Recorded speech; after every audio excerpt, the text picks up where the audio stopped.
New Orleans, a city where the veil between the living and the dead is but a whisper, where echoes of the past linger like the heavy scent of jasmine in the humid night air. Here, in the heart of Louisiana, tales of the macabre are as deep and dark as the bayou waters that surround it.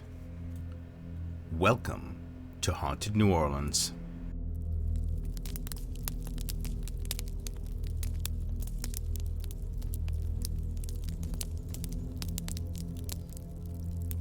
A city whose foundation is built upon the bones of the past. Tonight, we delve into the stories that have haunted this city for centuries. Tales of restless spirits, voodoo queens, and unspeakable horrors. Stories that are as much a part of New Orleans as the jazz that flows through its streets. New Orleans was founded in 1718 by the French, but its history begins long before that. Centuries of Native American legends and the whispers of early European explorers who spoke of a land teeming with strange and malevolent forces. But it was in the early 19th century that New Orleans began to earn its reputation as one of the most haunted cities in the world. Let us begin our journey in the heart of the French Quarter, where the past is never far behind, and the spirits of old still roam the narrow streets. Our first tale takes us to one of the most infamous locations in New Orleans, the Lalaurie Mansion. Here, in the 1830s, lived Madame Delphine Lalaurie, a woman of high society whose dark secret shocked even the most hardened souls of this haunted city. Madame Lalaurie was known for her elegance and charm, but behind the grand facade of her home, a house of horrors was revealed.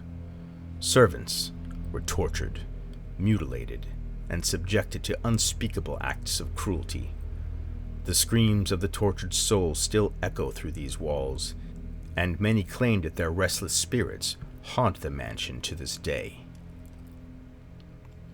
Visitors to the Lalaurie Mansion have reported strange phenomena: footsteps echoing through empty halls, whispers in the dark. Could it be that Madame Lalaurie's victims have truly never left? But New Orleans is not only haunted by the tortured souls of the past, it is also a city of mysticism, where the practice of voodoo has intertwined with everyday life for centuries, and no figure looms larger in this world than Marie Laveau, the voodoo queen of New Orleans. Marie Laveau was a woman of great power and influence, revered by some, feared by others. Her rituals, performed in the shadowy corners of the city, were said to have the power to heal or to curse. To this day, her tomb is a place of pilgrimage for those seeking her favor, or perhaps her forgiveness. It is said that Marie Laveau still walks among us, her spirit bound to the city by the power of the rituals she performed. Those who visit her tomb have reported seeing a ghostly figure draped in white, silently watching them from the shadows. Amid the narrow, winding streets of New Orleans stands a building as old as the city herself, a place of sanctuary, of silence. The Ursuline Convent, founded in 1727, has long been a beacon of faith and hope, but beneath its sacred walls lies a tale so dark it has become one of the most enduring legends of this haunted city.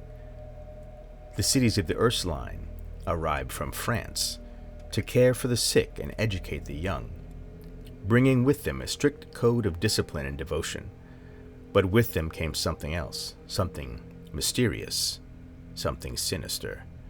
It is said that within the convent's upper floors, beyond the reach of prying eyes, the sisters harbored a dark secret. In the dead of night, strange sounds were heard emanating from the convent: whispers, footsteps, and the faint cries of souls in torment.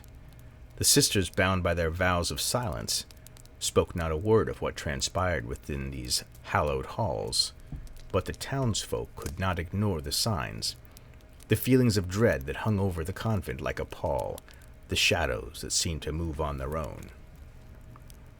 According to the legend, the sisters were not alone in their devotions. They were said to be guarding something, or someone, within the upper floors of the convent. They say it was a group of young women sent from France to escape persecution who carried with them a curse. Others whisper of vampiric entities, confined to the convent by sacred rites, held at bay only by the sisters' unwavering faith. To this day, the upper floors of the Ursuline convent remain sealed, untouched by time, forbidden to all but the most devout, and yet the legend persists. Some claim to have seen spectral figures in the convent's windows, their faces pale as the moonlight, their eyes filled with an eternal sorrow. Others report sounds of chanting, long after the last of the sisters have retired for the night. What truths lie behind the walls of the Ursuline convent, we may never know, but in a city where the past is never truly past, where the line between the living and the dead is as thin as a whisper, one thing is certain: New Orleans is a place where secrets do not stay buried for long. As the sun rises over the Crescent City, we leave the Ursuline convent to its secrets, but not without a word of caution. Should you find yourself near these ancient walls after dark, beware the shadows, for they may hold more than just echoes of the past. This brings us closer to downtown New Orleans. Rising like a colossus in the heart of New Orleans, the Superdome stands as a symbol of the city's resilience, a modern marvel where triumph and tragedy have played out on the grandest of stages. But beneath this dome of steel and concrete lies a forgotten history, one that predates the city's most famous arena, a history buried, quite literally, beneath the earth. Long before the Superdome was built, this land was hallowed ground, a final resting place for those who had passed from this world into the next. In the early days of New Orleans, when disease and death were frequent, burial grounds were scattered throughout the city, often hastily and without ceremony. As the city expanded, these burial grounds were paved over, built upon, and in many cases forgotten. But the dead do not always rest easy, especially when their graves are disturbed. It is said that the land beneath the Superdome was one such burial ground, a place where the forgotten dead lie in uneasy slumber. Throughout the years, those who have worked in and around the Superdome have reported strange occurrences, unexplained noises, cold spots that linger even in the sweltering heat, and the eerie sensation of being watched by unseen eyes. Some claim to have seen shadowy figures moving in the empty corridors, glimpsed out of the corner of their eye, only to vanish when they turn to look.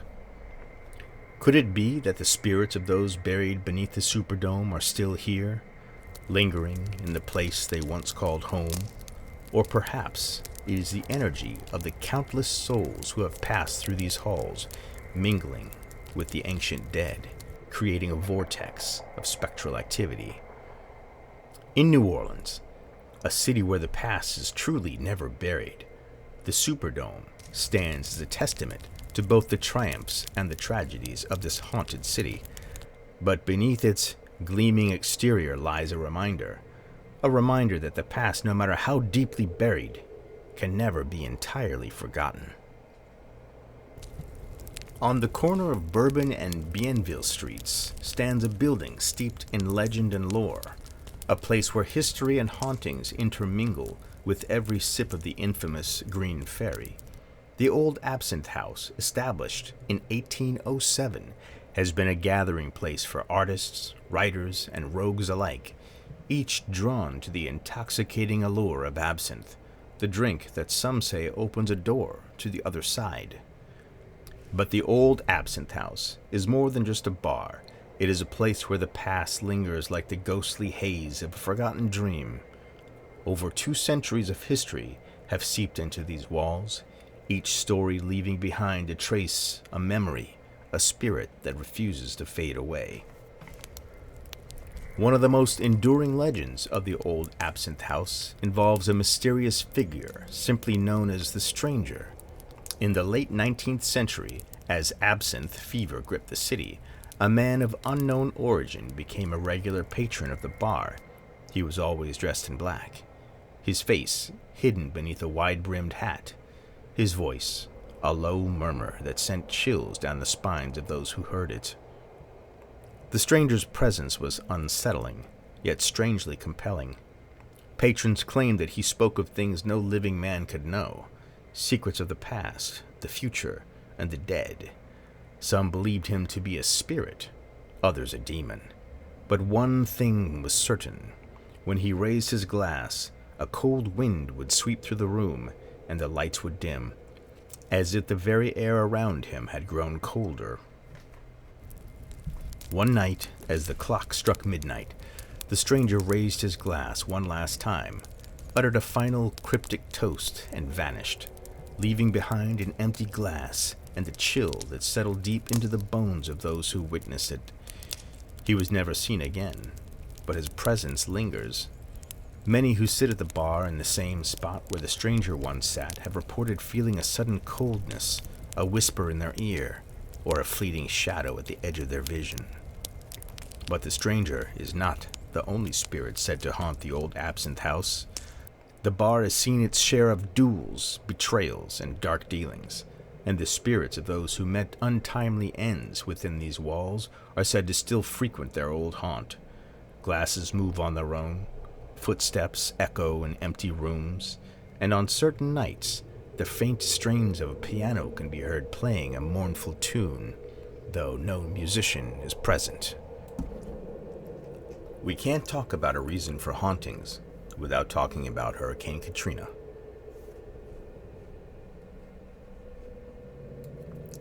On August 29, 2005, the city of New Orleans faced a catastrophe unlike any it had ever known. Hurricane Katrina, a storm of unprecedented fury, unleashed its wrath upon the Gulf Coast, bringing with it winds exceeding 125 miles per hour, torrential rain, and a storm surge that would test the very foundations of the city. But it wasn't the hurricane itself that sealed New Orleans' fate. It was the failure of the levees. Those massive earthen walls built to protect the city from surrounding waters. As Katrina's storm surge pushed into Lake Pontchartrain and the Mississippi River, the pressure became too great. The levees along the Industrial Canal, the 17th Street Canal, and the London Avenue Canal buckled and broke, unleashing a torrent of water that flooded 80% of the city. The floodwaters, filled with debris and the remnants of shattered lives, rushed into neighborhoods, drowning homes and sweeping away everything in their path. In the lower Ninth Ward, one of the hardest hit areas, the destruction was absolute. Houses were lifted from their foundations, streets became rivers, and the cries of those trapped inside their homes were drowned out by the relentless surge. Thousands of residents were caught in the rising waters, many unable to escape the flood's swift advance. Imagine being inside your house. As the waters begin to flow into your living room, you see the couch rise, you see the chairs rise, and the table is the only thing you can stand on. As the waters keep getting deeper in your house, the only place that you can go is into the attic. So you find the crawl space, you get into the attic, and you realize there's no way out.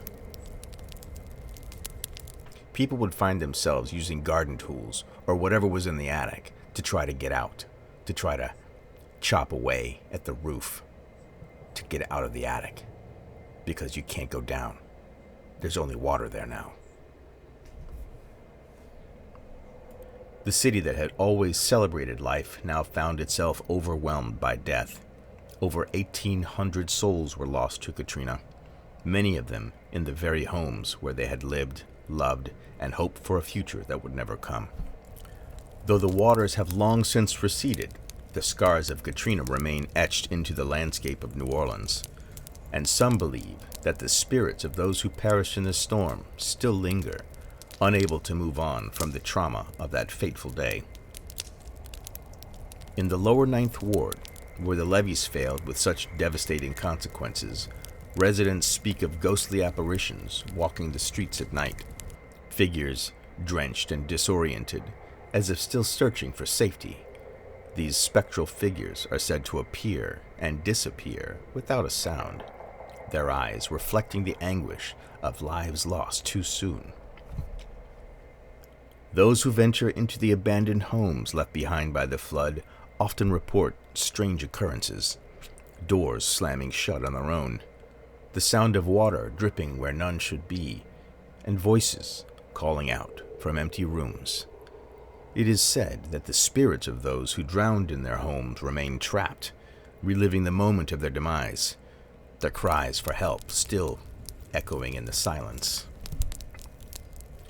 In other parts of the city, where the floodwaters disturbed the graves of the dead, there are tales of restless spirits, graves left open, their occupants displaced, wandering the city in search of their final resting place. The cemeteries of New Orleans, once peaceful sanctuaries, are now said to be haunted by those who were uprooted by the storm, their souls unable to find peace. In the aftermath of Katrina, New Orleans became a city where the past and present collided in a way that could not be ignored.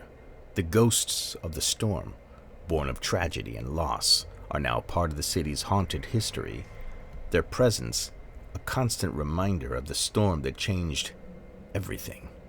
A storm that not only broke the levees, but also opened a doorway between this world and the next.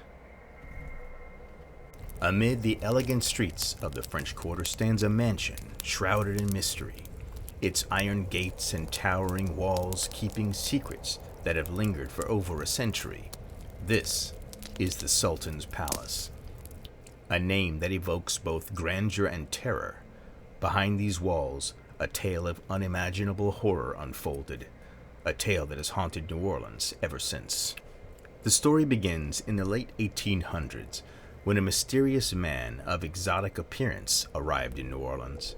He claimed to be a sultan, a deposed prince of an ancient realm, driven into exile by treachery and betrayal.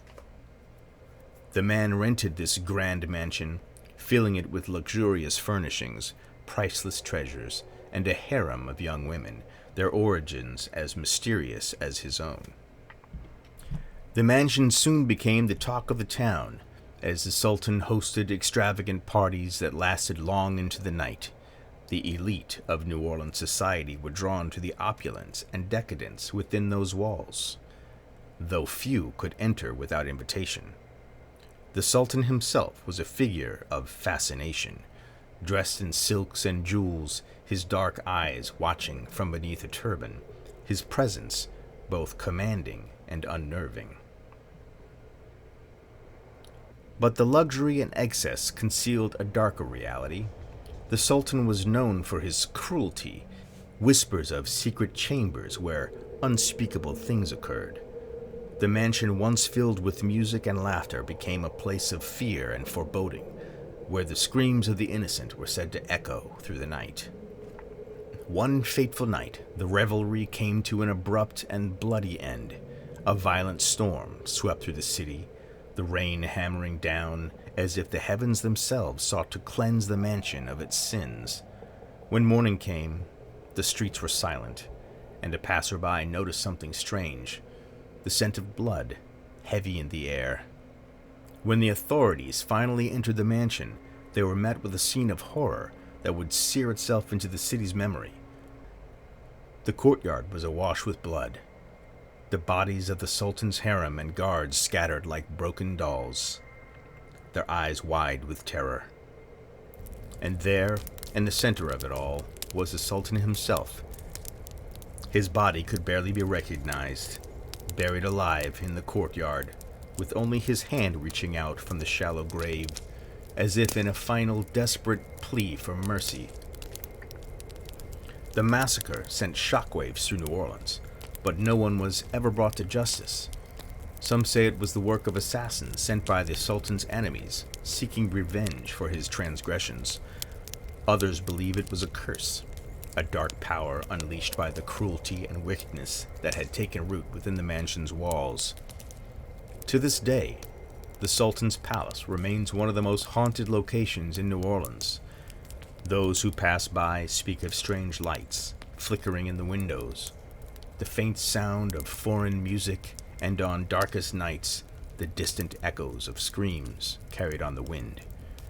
The spirit of the Sultan, it is said, still wanders the halls of this place, forever seeking vengeance, or perhaps redemption.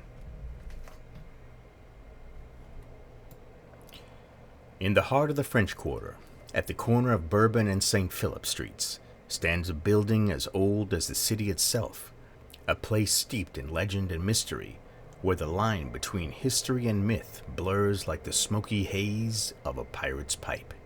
This is Jean Lafitte's blacksmith shop, a name that conjures images of fire, steel, and shadowy figures from the past. Built in the early 1700s, this unassuming structure is said to be one of the oldest buildings in New Orleans, but its true claim to fame lies not in its age, but in the man whose name it bears, Jean Lafitte, the infamous pirate and privateer who once prowled the waters of the Gulf of Mexico, striking fear into the hearts of those who dared to cross his path. According to legend, Lafitte used this very shop as a front for his smuggling operations, a place where stolen goods were hidden in plain sight and deals were struck in the dead of night. But Lafitte was more than just a pirate. He was a cunning strategist, a man of honor among thieves, and a figure who would leave an indelible mark on the history of New Orleans. Yet, like all men of his kind, Lafitte's life was shrouded in danger and intrigue. He was a master of deception, slipping in and out of the shadows like a wraith, leaving behind only whispers and the faintest traces of his presence. It is said that even in death, Lafitte has not truly left this place. Over the centuries, countless visitors to Jean Lafitte's blacksmith shop have reported strange occurrences, cold spots that linger in the air, the smell of tobacco smoke when no one is near, and the feeling of being watched by eyes that see but remain unseen. Some claim to have seen the figure of Lafitte himself, a dark, shadowy form that appears by the fireplace, his eyes glowing like embers in the night. The most chilling tales come from those who have encountered Lafitte's ghost firsthand. They describe a tall, imposing figure dressed in black, his face obscured by the shadows, his presence as cold as the grave. He is said to appear in the darkest corners of the shop, watching, waiting, as if guarding a secret that even death cannot reveal. To this day, Jean Lafitte's blacksmith shop remains a place of mystery, a place where the past is never truly the past, where the spirit of a long-dead pirate still lingers, bound by the chains of his own making. So, should you find yourself drawn to this place by the lure of history or a drink at the bar, remember this: in New Orleans, the dead do not rest easy, and the ghost of Jean Lafitte may just be waiting for you in the shadows. In the heart of the New Orleans French Quarter, nestled beside the bustling Jackson Square, lies Muriel's Restaurant. This elegant establishment is renowned for its contemporary Creole cuisine, but it's the whispers of the past that truly set it apart. The story of Muriel's begins in the early 1700s, when the land was awarded to Claude Trepanier, a young French-Canadian. Over the centuries, the property changed hands, each owner leaving their mark, but it was Pierre-Antoine Lepardie Jourdain who left the most indelible impression. In 1814, Jourdain, a man with a passion for gambling, wagered his beloved home in a poker game and lost. Devastated, he took his own life on the second floor of the house. It's said that his spirit never left. Today, Muriel's is known for its Seance Lounge, a room dedicated to the spirit of Jourdain.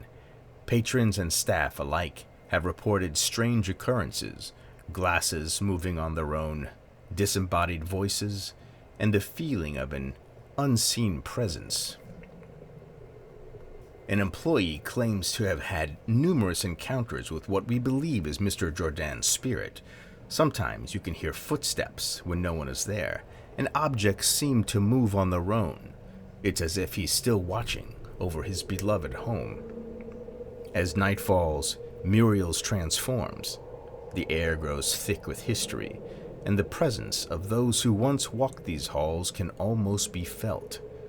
The spirit of Jourdain serves as a haunting reminder of the restaurant's storied past. Whether you're drawn by the cuisine or the ghosts, Muriel's offers an experience like no other. Step inside, and you might just encounter more than you bargained for.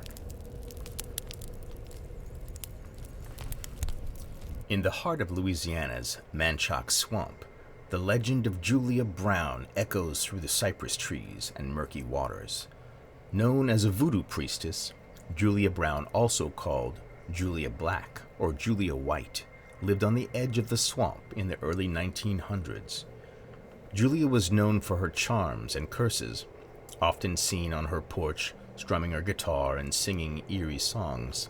One of her most haunting refrains was, "One day I'm gonna die and take the whole town with me." On September 29th, 1915, the day of Julia's funeral, a massive hurricane swept through the region. The storm surge rose 13 feet, and winds howled at 125 miles per hour, devastating the towns of Frenier, Ruddock, and Napton. Nearly 300 people lost their lives, with many perishing in the swamp. Survivors claimed that Julia's curse had come true. The hurricane struck with such ferocity that it seemed almost supernatural.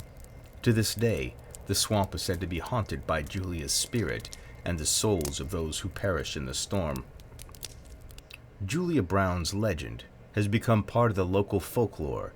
People report seeing her ghostly figure at the edge of the water and hearing eerie songs carried on the wind. It's as if she's still watching over the swamp, her presence a reminder of the power of her curse. Speaking of haunted tales on the water, here's one on the Mississippi River. On the night of April 27th, 1865, the Mississippi River bore witness to one of the greatest maritime tragedies in American history. The steamboat Sultana, overloaded with Union soldiers returning home from the Civil War, met a catastrophic end. The Sultana was designed to carry 376 passengers, but on that faithful night, over 2,300 souls were packed onto its decks. The boilers, already in poor condition, could not withstand the strain. At 2 a.m., disaster struck. 3 of the 4 boilers exploded, sending a fiery inferno into the night sky.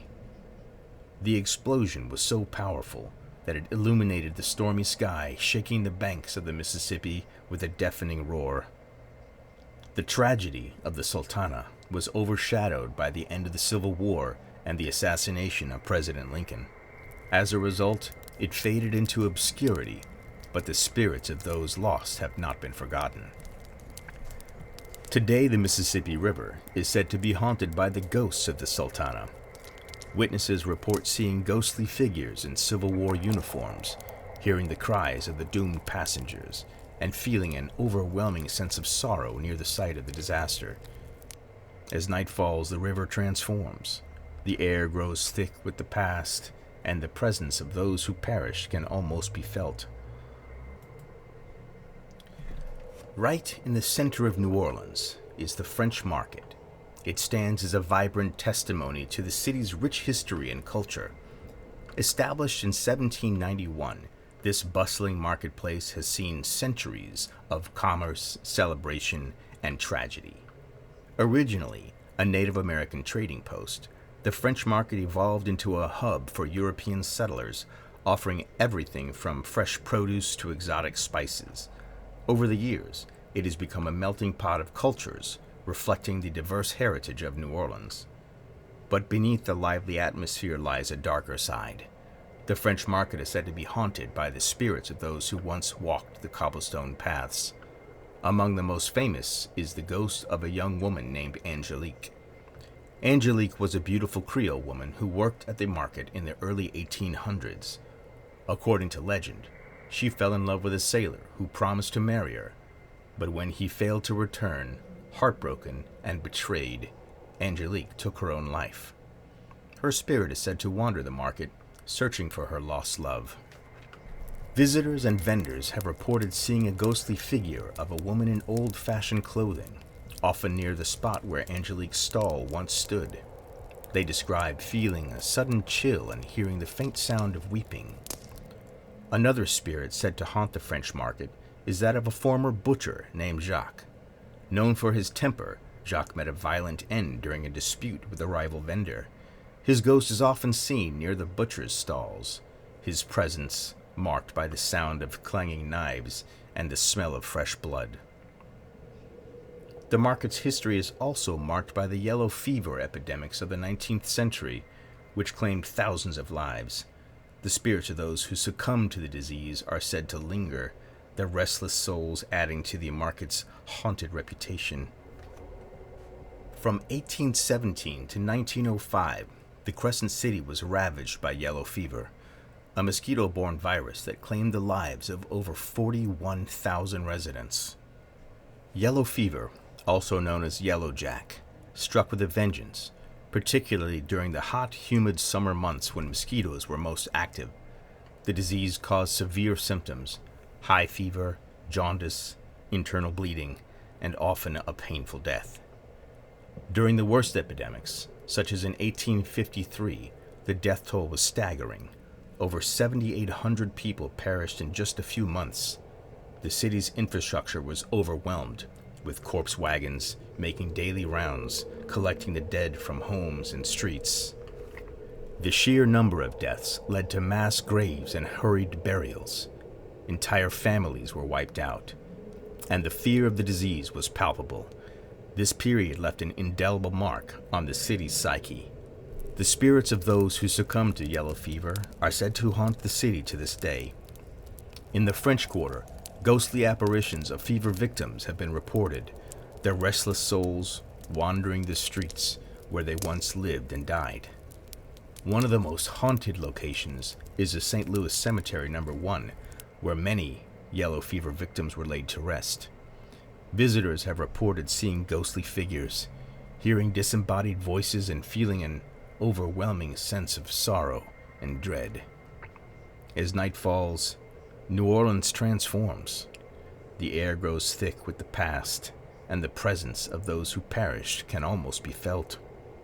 The ghosts of yellow fever victims serve as a reminder of the city's tragic history. There is another story, the story of a creature, a cryptid, around New Orleans. In the depths of the Louisiana Bayou, there is a creature that has haunted the nightmares of generations, a creature born of shadow and fear, whose very name sends shivers down the spine.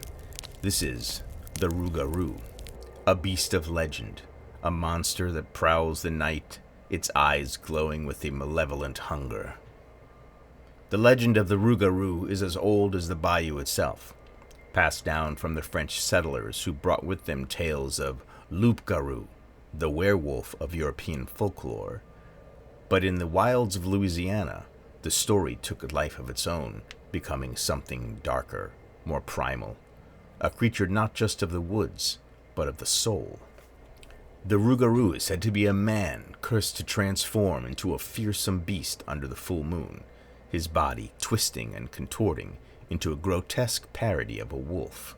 But unlike the werewolves of Europe, the Rougarou is not bound by silver or the light of day. It is a creature that can strike at any time, its bloodlust insatiable, its hunger for flesh unending. The curse of the Rougarou is said to be passed down from one unfortunate soul to another, a punishment for breaking the sacred laws of the land or the church. For 101 days, the cursed one roams the swamps, driven by an uncontrollable urge to hunt and kill. And woe to those who cross its path, for to lock eyes with the Rougarou is to seal one's fate. Many a tale has been told of those who have encountered the Rougarou, hunters, trappers, and wayward travelers who have ventured too deep into the bayou never to return. Those who have survived speak of a terror unlike any other, of glowing red eyes that pierce the darkness, of a monstrous form that moves with terrifying speed, and of a howl that chills the blood and freezes the soul. Yet the Rougarou is not merely a beast of the night, it is a symbol, a warning to those who would stray from the path of righteousness, who would defy the laws of community and faith. For in Louisiana, the Rougarou is not just a creature to be feared, it is a manifestation of the darkness that lurks within us all, waiting to be unleashed. To this day, the legend of the Rougarou endures, a story told in hushed tones by the fireside, a cautionary tale for the young and the old alike. So beware, should you find yourself in the bayou after dark, for the Rougarou is always watching, always waiting, and should you hear its howl in the night, pray that it's not already too late. I know the question that you're wondering. Vampires. Doesn't New Orleans have vampires? Well, that takes us to our next story. Let's go back to New Orleans. Deep in New Orleans, there is a tale as dark as the midnight sky. A tale of a man, or perhaps something more, whose charm and mystery captivated the city by day, and whose secrets brought terror by night. This is the story of Jacques Saint Germain, the vampire of New Orleans. It was the early 1900s when Jacques Saint Germain arrived in New Orleans, a man of striking appearance and enigmatic charm. He was said to be of European nobility, a descendant of the infamous Comte de Saint Germain, the mysterious figure who had bewitched the courts of Europe with his knowledge, wit, and seeming immortality. While the Comte had been a man of legend, Jacques was very much real, a man whose presence cast a long and sinister shadow over the city. Saint Germain quickly became known for his extravagant parties, where the wine flowed freely and the conversation was as rich as the food. He was a master storyteller, regaling his guests with tales of ancient times, of kings and queens long dead, as if he had known them personally, and perhaps in some way he had. But there was something about Jacques Saint Germain that set him apart. Something in his eyes, his voice, his very presence, that hinted at a truth too terrible to comprehend. There were whispers that Saint Germain never ate or drank in public, that his wine glass was always full yet never emptied. And then there were the women who attended his parties, entranced by his allure, only to vanish into the night, never to be seen again. The city began to murmur with rumors, tales of a man who was not what he seemed, of a creature who lived off the life force of others.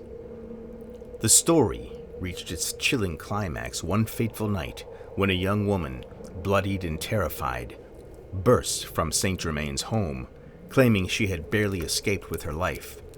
She spoke of being attacked, of fangs that tore into her flesh, of eyes that glowed with a hunger that was not human. The authorities were called, but when they arrived, Saint Germain was gone, vanished, as if he had never existed. Inside the house, they found no trace of the man, but they did find something far more disturbing. Bottles of wine, untouched and perfectly preserved, filled not with wine, but with blood. The evidence was undeniable. Jacques Saint Germain was no mere man.